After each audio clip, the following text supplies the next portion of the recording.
Θα σας παρουσιάσω σήμερα το controller του Sopop Chain B. Σας το χρωστώ σε αυτό το βιντεάκι για να βλέπουμε λίγο τι κυκλοφορεί και στην αγορά, γιατί πολύ καυστήρες pellet το τελευταίο καιρό έχουν εξελιχθεί πάρα πολύ και έχουν βγάλει και αυτοί αντίστοιχοι καλά controller. Καλό είναι να υπάρχει ένα βιντεάκι, μια παρουσίαση δικιά μου, έραση τεχνική, όσο μπορώ να σας την καλύψω για να τη δείτε. Λοιπόν, αυτός είναι ο controller στη βαρύ κατασκευή, μεταλλικό, σαν μια 10 tablet είναι, έτσι λίγο πιο παχουλό, έτσι επειδή είναι. Φανταστείτε ένα tablet 10 πιο παχύ. Αυτό εδώ πέρα τον έχω κρεμάσει εγώ στον τοίχο εδώ πέρα, περιστρέφεται κιόλας. Από κάτω τα καλώδια συνδεσμολογίας, αισθητήρων, καλώδιο Ethernet. Θα τονίσουμε ότι ο controller συνδέεται και στο ίντερνετ και πρέπει να το συνδέσουμε γιατί έχουμε πολλά πλεονεκτήματα. Το βλέπουμε. Είναι συνδεδεμένο σε ένα μηχάνημα BioPel 30 kW. Το βλέπουμε εδώ. Πάμε λίγο στο εσωτερικό του. Να μην είναι και το βίντεο μεγάλο. Το κάνω λίγο σύντομο το βίντεο, μην σας κουράσω. Ο controller είναι full touch screen. Δεν έχει κανένα κουμπί. Με το που το βάλουμε στην πρίζα κατευθείαν ανάβει. Με το που ανάβει έχουμε κάποια δευτερόλεπτα, το οποίο πατώντας πάνω στην οθόνη μπορεί να περιστρεφεί η οθόνη 180 μοίρες. Σε περίπτωση που θα το βάλουμε τα καλώδια θέλουμε να μας βολεύουν άρα από πάνω μεριά. Υπάρχει αυτή η δυνατότητα. Πάμε στο να το βάλουμε πάνω στο καπάκι και τα καλώδια να τα έχουμε από πίσω μεριά. Λοιπόν, πατώντας οπουδήποτε στην οθόνη μέσα, γιατί είναι full touch screen, μία ανάβει η οθόνη, την μπαίνει λίγο σε κατάσταση χαμηλού φωτισμού. Λοιπόν, μπαίνουμε εδώ πέρα, έχουμε όλες αυτές τις επιλογές. Να τονίσουμε τις δικές του τιμές από το εργοστάσιο, τις οποίες όμως όλες μπορούμε να τις παραμετροποιήσουμε, αυτό είναι το καλό, και μπορούμε να κάψουμε με αυτόν τον τρόπο οποιοδήποτε pellet. Διαθέτει microSD για κάποιες αναβαθμίσεις, κάποια συμπληρώματα, οτιδήποτε. Υπάρχει σε πολλές γλώσσες. Θα πάμε λίγο κατευθείαν στο κάτω κουμπάκι, στο τελευταίο δηλαδή. Έχω βάλει αγγλικά γιατί είμαι βολή. Είναι θερμοκρασία που ζητάμε 61 βαθμούς. Από κάτω έχουμε τη δεύτερη επιλογή, το under, δηλαδή έχω βάλει 2 βαθμούς. Όταν πάρει 59 να πάρει μπρος, δηλαδή το έχουμε σαν by το Levita. Κάποια στιγμή δεν ζητάει, κατεβαίνει η θερμοκρασία σιγά σιγά λόγω αδράνειας. Έρχεται κάποια στιγμή στους 59, στους 59 παίρνει μπρος και ξαναζεσταίνει για να υπάρχει stand-by νερό έτοιμο. Από κάτω είναι το over, είναι το λεγόμενο modulation. Από 61 αυτή τη στιγμή είναι στους 10 παράδειγμα. Τι σημαίνει αυτό? Ότι από τους 61 βαθμούς που θα φτάσει θα μπει σε κατάσταση modulation, θα αρχίσει να κατεβαίνει δηλαδή η ισχύ του καυστήρα μέχρι για 10 βαθμούς. Δηλαδή στους 71 θα ξεκινήσει να κάνει off, αν δεν ζητήσει το σπίτι και να τράβηξουν τα νερά. Εξωτερική θερμοκρασία που σταματάει. Βάζουμε αισθητήρα εξωτερικής θερμοκρασίας για να σταματάει ο Λέβιτας. Δηλαδή, άμα κάπου έξω έχει κάποια θερμοκρασία, να μην πάρει μπροστά. Από κάτω είναι το alarm. Το alarm είναι στους 70 βαθμούς η πρώτη επιλογή, που σημαίνει ότι το καυστηράκι μας έχει 70 βαθμούς. Στείλε μας κάποια ειδοποίηση, δεν το έχω δοκιμάσει βασικά τι ακριβώς κάνει. Λάθος μου βέβαια, επειδή μπορώ να το αλλάξω, μπορώ να βάλω μια πιο χαμηλή τιμή να δω τι θα κάνει. Δεν το έχω δοκιμάσει και εύχομαι ποτέ να μην γίνει. Είναι παραδείγματος χάρη αν ο εσωτερικός κοχλίας σταματήσει να γυρνάει, κάνει κάποια επιστροφή φλόγας και ανεβάσει τη θερμοκρασία το καυστεράκι. Όταν λέω καυστεράκι εννοώ αυτό εδώ. Από κάτω είναι 30 βαθμούς minimum boiler temperature. Όταν είναι ανοιχτός και κατέβει κάτω από 30, στείλε μας κάποιο mail, κάτι δεν πάει καλά, κάτι να το δούμε. Δεξιά έχουμε περιόδους που μπορούμε να ορίσουμε πότε να ξεκινάει, ώρες και λεπτά. Οτιδήποτε είναι γαλάζιο, πατώντας επάνω μας βγάζει ένα πινακάκι το οποίο μπορούμε να το αλλάξουμε. Όλες οι επιλογές αλλάζουν. Υπάρχουν προεγκατεστημένες στο εργοστάσιο. Καλό να τις αφήσουμε για κάποιον χρήστη ο οποίος δεν είναι έμπειρος. Παρόλα αυτά, με την εμπειρία και το καιρό και με τα πειράματα και με την ανασχόληση πόσο θέλει να ασχοληθεί ο καθένας, μπορεί να τα πειράξει και τα αλλάξει. Πατάμε cancel εδώ πέρα. Πάμε στη δεύτερη επιλογή, είναι full touch screen, δεν έχει κουμπιά. Το hopper είναι το σιλό μας. Οι δύο πρώτες επιλογές είναι για αισθητήρες που μπορούν να δουν το σιλό σε τι κατάσταση βρίσκεται. Εμείς αυτή τη στιγμή δεν έχουμε τέτοιους αισθητήρες. Η τελευταία επιλογή είναι που μας ενδιαφέρει. Είναι που μπορούμε και ορίζουμε τα κιλά. Δηλαδή πόσα σακιά βάζουμε μέσα. Βάζουμε δηλαδή ένα άδειο το σιλό. Βάζουμε 14 σακιά, 14 επί 15 κιλά και βάζουμε τα κιλά. Και όσο δουλεύει ο Λέβιτας και γυρνάει ο κοχλίας αυτός όσο γυρνάει καταλαβαίνει, θα το πούμε μετά πως καταλαβαίνει, και αυτόματα μειώνει τα κιλά. Το οποίο έχετε και ειδοποίηση στο κινητό. Μπορούμε να συνδεθούμε στο κινητό και να δούμε πόσο έχει για να μην ξεμείνει το σιλό από pellet. Είναι ωραίο για να μην κατεβαίνουμε 3 και λίγο κάτω στο υπόγειο ή στο εξωτερικό, που το έχουμε βάλει στο εξωτερικό χώρο που το έχουμε βάλει το Levita, για να βλέπουμε 3 και λίγο πού βρίσκεται το σιλό, αν έχει τελειώσει ή δεν έχει τελειώσει. Και μείνουμε από θέρμανση. Η τρίτη επιλογή είναι αισθητήρας λάμδα. Υπάρχουν αυτές οι προεγκατεστημένες στο εργοστάσιο επιλογές. Παρ' όλα αυτά θέλει βέβαια αναλυτή κατασκευή αερίων, θέλει κάποιος τεχνικός από τον αντιπρόσωπο, το επίσημο αντιπρόσωπο, να μπορεί να το ρυθμίσει. Δεν είναι κάτι το οποίο το σκαλίζουμε, το πειράζουμε, μια φορά θα πειραστεί, μια φορά θα ρυθμιστεί. Πάμε γρήγορα στην τέταρτη επιλογή, φαν, ο νεμιστήρας. Απλά πράγματα. Πρώτη επιλογή, ταχύτητα στο 10%, ταχύτητα στο 50% και ταχύτητα 100%. Είναι πώς δουλεύει το φαν, ο νεμιστήρας. Ο νεμιστήρας του καυστήρα, έτσι, πάνω από όλο αυτό μιλάμε, δεν μιλάμε για άλλο νεμιστήρα. Λοιπόν, έχει επιλογημένες επιλογές 15, 26 και 50 βλέπω. Μπορούμε να τα πειράξουμε, μπορούμε να τα αλλάξουμε. Δεν τα πειράζουμε εφόσον δουλεύει σωστά. Εάν νομίζουμε ότι δεν δουλεύει καλά, θέλει λίγο παραπάνω αέρα, λίγο παρακάτω αέρα για το καύσιμό μας, το πειράζουμε και το αλλάζουμε. Πάμε στο πολύ σημαντικό κομμάτι. Αριστερά βλέπουμε το τεστάκι που μπορούμε να κάνουμε. Εδώ είναι στα 6 λεπτά. Δηλαδή τι κάνουμε? Το ζύγι το λεγόμενο. Βγάζουμε από εδώ πέρα το σωλήνα. Βάζουμε μια σακούλα. Βάζουμε το τεστάκι 6 λεπτά. Το οποίο όσο pellet πέσει το βάζουμε σε μια σιγαριά. Το οποίο μας λέει πόσα γραμμάρια κιλά είναι. Σε γραμμάρια ποσά μας είναι. Για να μπορέσουμε να το βάλουμε στο δεξί τομέα πάνω. 1200 γραμμάρια, δηλαδή 1,2 κιλά.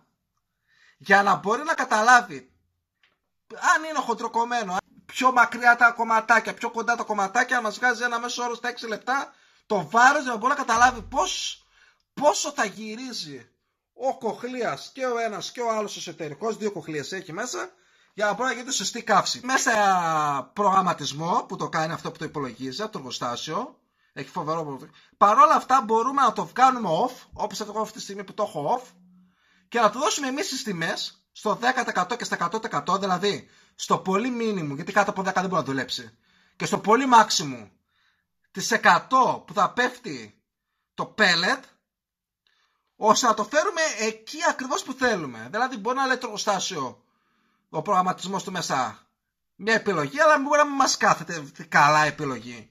Είτε γιατί είναι πολύ κακή ποιότητα στο pellet και θέλουμε λίγο λιγότερο, λίγο περισσότερο, τα ορίζουμε. Πιο κάτω μας λέει στα πόσα κιλοβάτ θα δουλεύει ο Levitas. Όλα αυτά και τα 4 πεδία, τα 4 τελευταία πεδία, είναι πολύ σημαντικά. Απαιτούν κάποιον έμπειρο χρήστη. Πολλοί χρήστες το βάζουν στο auto γιατί δυσκολεύονται και εντάξει, λογικό είναι, ή δεν θέλουν να ασχοληθούν με αυτό το κομμάτι, και σου λέει δεν βαριέσαι, άστο να κάνει μόνο του πώς θα το διαχειριστεί το pellet. Παρ' όλα αυτά, για κάποιον ο οποίος θέλει να ασχοληθεί μετά από καιρό, έχει κάποια εμπειρία και τον βολεύει, να τα πειράξει, να το δουλέψει. Το έχω βάλει 3,5 κιλοβάτ όταν θα είναι στο 10%. Δουλεύει και τα 30 κιλοβάτ στο 100%. Λοιπόν, φεύγουμε και αυτό εδώ πέρα το κομμάτι, να τελειώνουμε από εδώ. Ignition, η λεγόμενη αντίσταση. Προεπιλεγμένες τιμές από το εργοστάσιο. Όταν κάνει έναυση 80 γραμμάρια, να η ισχύ της αντίστασης να είναι 100%. Είπαμε ότι ό,τι είναι γαλάζιο πεδίο, όπως βλέπετε, στην ουσία δεν σχεδόν όλα τα κελιά, μπορούμε να πατήσουμε πάνω και να το αλλάξουμε. Να δουλεύει δηλαδή αντίσταση στο 100%. Όταν ξεκινάει να είναι με 20% αέρα, στη μέση 15% αέρα και στο έξοδο 40% αέρα. Το blower δηλαδή που φυσάει.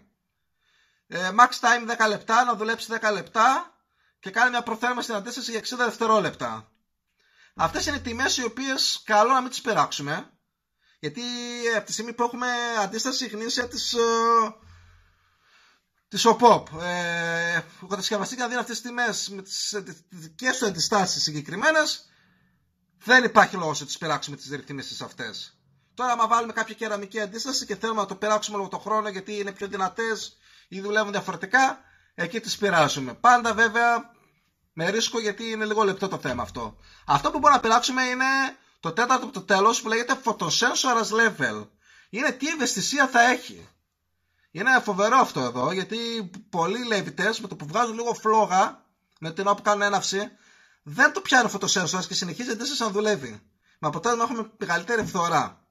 Εγώ αυτή τη στιγμή το έχω στο high, που σημαίνει το παραμικρό που θα δεις λίγο φως, κόψε τα ρεύματα και μην δίνεις άλλο αντίσταση. Με το διάγραμμα του δεξιά. Γρήγορα πάμε στο cleaning. Το cleaning, πολλούς παραμέτρους, χαμός γίνεται εδώ. Οι περισσότεροι παράμετροι είναι το δεύτερο πεδίο που βλέπετε εδώ πέρα όταν έχουμε το kit compressor. Είναι ένα compressor το οποίο συνδέεται στο καυστηράκι πάνω και κάνει με πιο μεγάλη πίεση και καθαρίζει καλύτερα. Δεξιά, ναι, και το δεξί το τομέα είναι από αυτό. Πάρα πολλές παραμετροποιήσεις, μπορούμε να το δοκιμάσουμε. Εμάς δεν μας ενδιαφέρει αυτή τη στιγμή. Εμείς κοιτάμε λίγο το πάνω το πινακάκι, το κλασικό κατάλημα που κάνει το blower του καυστεράκι μας, δηλαδή αυτό εδώ που βρίσκεται μέσα εδώ και έχει κάποιο εξωτερικό. Εν συντομία, στα γρήγορα μπορούμε να ορίσουμε λεπτά, δευτερόλεπτα και τις 100. Δηλαδή σε κάθε 6 λεπτά για 20 δευτερόλεπτα δώσε μια γκαζιά στο 100% το φαν για να καθαρίσει τα υπολείμματα που έχει πάνω το καυστεράκι. Και αυτά εννοείται τα αλλάζουμε και τα πειράζουμε αναλόγως το ποιότητα του pellet. Συγγνώμη. Bump.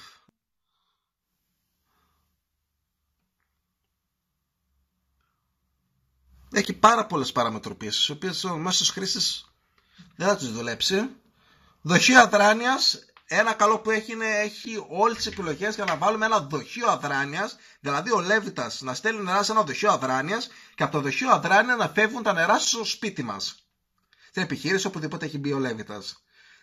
Το καλό ποιο είναι, δεν χρειάζεται να αγοράσουμε έξτρα σύστημα. Δηλαδή έξτρα μηχανισμούς που θα κουμπώσουν πάνω θερμοστάτες, πείτε του, διακόπτες θερμοστάτες, όπως θέλετε πείτε τους, που να χρειαστεί για να δουλέψει. Πολύ καλό αυτό, γιατί μερικοί θερμοστάτες παίζουν δηλαδή λίγο τη θερμοκρασία, με αποτέλεσμα μην έχουμε σωστή επικοινωνία στο θέμα Λέβητα με δοχείο αδράνειας.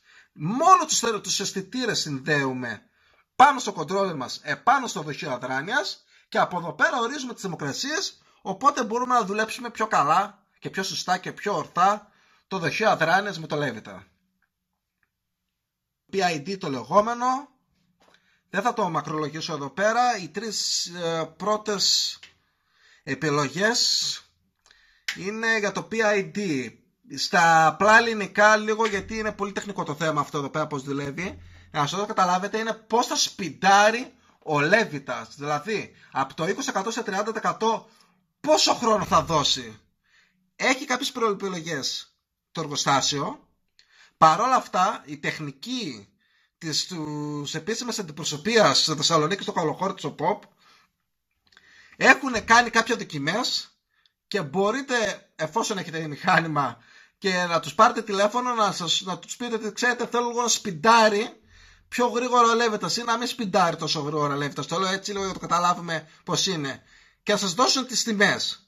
Εγώ αυτή τη στιγμή έχω αυτές τις τιμές, είμαι πολύ ικανοποιημένος. Τώρα από εκεί και πέρα είναι δικό σας θέμα αυτό. Από το εργοστάσιο έχονται κάποιες τιμές, οι οποίες ο κατασκευαστής ξέρει πώς θα δουλεύει. Τώρα, άμα δεν μας βολεύουν, μπορούμε να τις αλλάξουμε. Είπαμε, όπως μια φορά, είναι πολύ παραμετροποιήσιμο. Το φέρουμε στα δικά μας νερά το μηχάνημα.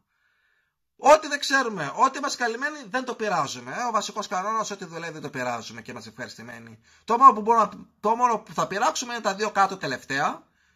Τα δύο τελευταία πεδία που είναι minimum power και maximum power, δηλαδή χαμηλή ισχύς και υψηλή ισχύς, το οποίο εγώ αυτή τη στιγμή το έχω δώσει 13%. Το minimum μπορεί να πάει είναι 10%, δεν μπορεί να πάει 9% που δουλεύει. Εγώ το έχω δώσει λίγο παραπάνω, έτσι, γιατί μου αρέσει λίγο στα χαμηλά να έχει λίγο γκαζάκι, να το πούμε έτσι. Και το maximum power 100%. Μπορεί ο άλλος να θέλει να είναι στο 70%, γιατί είναι μεγάλος ο Λέβητας, είναι πολύ καλός ο καιρός και δεν θέλει να δώσει full γκάζια, να δουλεύει λίγο πιο χαμηλά. Είτε π.χ. επειδή έχει κάποιο δοχείο αδράνειας και δεν θέλει πολύ να δίνει τελικές ο Λέβητας και να το γεμίζει, να πηγαίνει λίγο πιο χαλαρά. Δικό σας θέμα πώς το θέλετε και πώς το δουλεύετε, θα σας πω εγώ. Πάμε στην 11η επιλογή.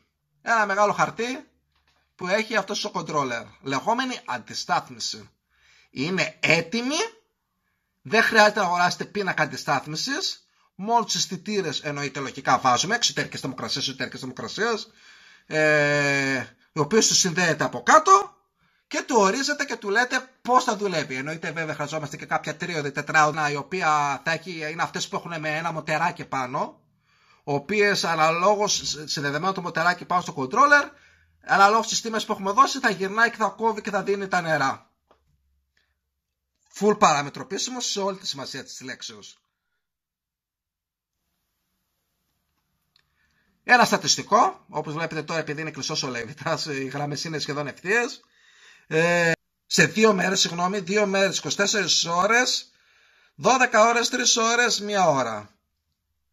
Δίνουμε και τα χρώματα που μπορούμε να τα αλλάξουμε και τα ορίσουμε. Όπως είπαμε χάρη αυτή τη στιγμή οι θερμοστάτες που είναι πάνω, θερμοκρασία νερών, θερμοκρασία καυσαερίων. Δεν φαίνεται. Είναι λίγο... Ωραία. Για να συνεχίσουμε λίγο, γιατί περνάει και η ώρα, να μην σας κουράζω και εσάς. 13η επιλογή, στατιστικά, τελευταίες 12 ώρες, πόσο έχουμε κάψει. Τελευταίες 24 μέρες, 12 μήνες και 12 χρόνια. Γέροι να είμαστε, το δούμε, 12 χρόνια. 14η επιλογή, download. Όπως σας είπα, είναι συνδεδεμένο στο ίντερνετ. Δεν χρειάζεται να πάμε στον αντιπρόσωπό μας, ούτε να ξυλώσουμε το controller να το πάμε να μας το αναβαθμίσουν. Οι αναβαθμίσεις γίνονται ότα, όπως και σε κάποια κινητά που είναι αναβάθμιση ότα, έτσι και εδώ πέρα. Έχω ήδη 5 αναβαθμίσεις που πρέπει να κάνω, δεν τις κάνω γιατί εμένα μου αρέσει όταν δουλεύει κάτι και το συνεχίζω και δεν έχω πρόβλημα να μην το πειράσω και το σκαλίζω. Πατώντας το load program, κατεβαίνει αναβάθμιση και αναβαθμίζει το controller μας. Αν μπείτε στο ίντερνετ στη σελίδα nbe.com, αν δεν κάνω λάθος, ή στο Google χτυπάστε nbe firmware update, θα σας βγάλει τα firmware και γράφει και αναλυτικά ο κατασκευαστής τι έχει προσθέσει και τι έχει αλλάξει. Ένα event log, πολύ ωραίο. Σας λέει αναλυτικά μέρα, ώρα, δευτερόλεπτο, τι έχει γίνει. Αυτό μπορούμε να δούμε, δηλαδή αν για κάποιο λόγο σταμάτησε ο Λέβητας, τι έγινε. Ή παράδειγμα, πόση ώρα έκανε έναυση. Έκανε 4 λεπτά, έκανε 5 λεπτά. Τι ώρα έσβησε, τι ώρα άναψε. Είναι πάρα πολύ ωραίο. Είναι το username και το password του μηχανήματος. Το ρυθμίσει συστήματος δεν πειράζουμε τίποτα. Στο system background είναι οι λεγόμενες φόρμες, όπως είδατε στην αρχική οθόνη, δηλαδή το wallpaper, εμείς σας μπερδεύω αλλιώς. Πώς θα θέλουμε να φαίνεται. Μπορούμε να επιλέξουμε μία από αυτές τις 5 φόρμες. Καλό θα είναι να βγάλει, γιατί μας αρέσουν τα wallpaper. Τώρα δεν ξέρω αν υπάρχουν και άλλες. Λογικά κάποια στιγμή θα έχουν βγάλει. Λοιπόν, η IP address που έχει ο υπολογιστής. Αυτά είναι ολίγες. Δεν έχουμε τίποτα άλλο να δείξουμε. Και το choose burner size, τέρμα κάτω αριστερά, είναι η επιλογή. Μπορούμε να κάνουμε 10 kW έως 200 kW. Όπως καταλαβαίνετε, αυτούς οι controllers Levitas που υπάρχουν αυτή τη στιγμή της OPPO, από 10 kW έως 200 kW. Μεγάλη υπόθεση και αυτή. Manual control, ένα self test. Μπορούμε να πατήσουμε εδώ και να κάνουμε τεστ, να δούμε αν δουλεύει κάτι ή δεν δουλεύει. Πατώντας το αντίστοιχο κουμπί, πάμε χάρη εξωτερικής κοχλίας. Πατώντας βλέπουμε ότι γεννάει εξωτερικός μας κοχλίας, άρα δουλεύει ok, fan, το αντίστοιχο, εσωτερικός κοχλίας, αντίσταση και τα σχετικά. Τελευταία επιλογή ήταν γλώσσες που το είδαμε στην αρχή. Μπορούμε να φορτώσουμε. Αυτός ήταν ο controller της NBE που έχει συλλεύεται στο POP. Πάρα πολύ ωραίος. Όπως είδατε, παραμετροπίσιμος σε όλο το μεγαλείο. Το φέρουμε στα μέτρα μας. Έχει δικό του τσιπάκι μέσα, το οποίο από το εργοστάσιο οι επιλογές που είναι φορτωμένες είναι ικανοποιητικές. Δηλαδή το έχω δουλέψει και σαν factory setting του μηχανήματος. Δεν είχα κανένα παράπονο. Δουλεύει πάρα πολύ καλά. Παρ' όλα αυτά, εντάξει, όποιος θέλει τις αλλάζει. Εγώ κάποιες έχω αλλάξει γιατί έτσι με βολεύει να το δουλεύω το μηχάνημα. Έχει να κάνει πολύ σημαντικό ρόλο με την ποιότητα του pellet. Τι pellet καίμε. έχει να κάνει μεγάλη σημασία με τον ελκυσμό της καμινάδας, πώς θα δουλεύει. Δυστυχώς εγώ εδώ πέρα που είμαι αναγκαστικά έχω σπιράλ, ένα μικρό κομμάτι, δεν με βολεύει αλλιώς, είναι πολύ περίεργο το σπίτι. Τι να κάνω, αναγκάζομαι 3 και λίγο το καθαρίζω το σπιράλ, αυτά έχει όταν το σπίτι είναι λίγο περίεργο. Να σας δείξω και μια εξωτερική εικόνα του wallpaper. 23,8 είναι τα νερά μας αυτή τη στιγμή μέσα. Είναι κλειστός ο λέβητος τους σε άλλους. 0% εσχής, 0 kW. Είναι stop, λέει άλλος επάνω off by user, δηλαδή το έχω σταματήσει εγώ με ημερομηνία, ώρα και τα σχετικά. 0 lux, σημαίνει ότι δεν έχει φλόγα. Όταν δηλαδή πάρει μπρος και αν πάει 100% το lux, εννοείται ότι έχει σταματήσει και αντίσταση να δουλεύει και έχει φλόγα και δουλεύει. Η θερμοκρασία 23,7 είναι η θερμοκρασία του καυστηράκι, ο αισθητήρας που έχει το καυστηράκι που λέγαμε, και πάνω στο σιλό το 160,4 τα κιλά που έχει το σιλό. Με βάση το ζύγι που είχαμε πει πριν λίγο και πώς γερνάει, καταλαβαίνει και πόσα κιλά έχει μέσα. Γι' αυτό όταν το φουλάρουμε το σιλό μας, το μηδενίζουμε, βάζουμε 220 κιλά, τόσο θυμάμαι είναι το σιλό μέσα, 220, και αυτό με βάση το ζύγι που το έχουμε ρυθμίσει, καταλαβαίνει με τις στροφές που κάνει ο κοχλίας ο εξωτερικός πόσα κιλά έχει ακόμα. Όσες φορές το έχω δοκιμάσει δεν έχει πέσει έξω. Τώρα αν έχει πέσει 2-3 κιλά, 4 κιλά, είναι αστείο ποσό όταν μέσα φορτώνει 220 κιλά. Εντάξει, δεν περιμένουμε να διάσει και εντελώς. Δηλαδή μόλις φτάσει γύρω στα 30-40 κιλά το γεμίζουμε. Αλλήμονο, δεν θα κάτσουμε περιμένει να πάει στα 5 κιλά. Αυτά είναι ολίγες. Μια αεραστεχνική παρουσίαση. Εντάξει, δεν θεωρείται και επαγγελματική, οπότε συγχωρέστε με γιατί λάθος έχω κάνει. Είτε κουνιέται, είτε δεν είναι καθαρή οθόνη, είτε σας μπερδεύω. Από εκεί και πέρα, οτιδήποτε απορία έχετε, μην διστάσετε, με ρωτήσετε. Και εννοείται βέβαια, ecoheating.gr, ecopavlaheating.gr, για να μας βρείτε εκεί πέρα και να μας ρωτήσετε οτιδήποτε άλλο θέλετε.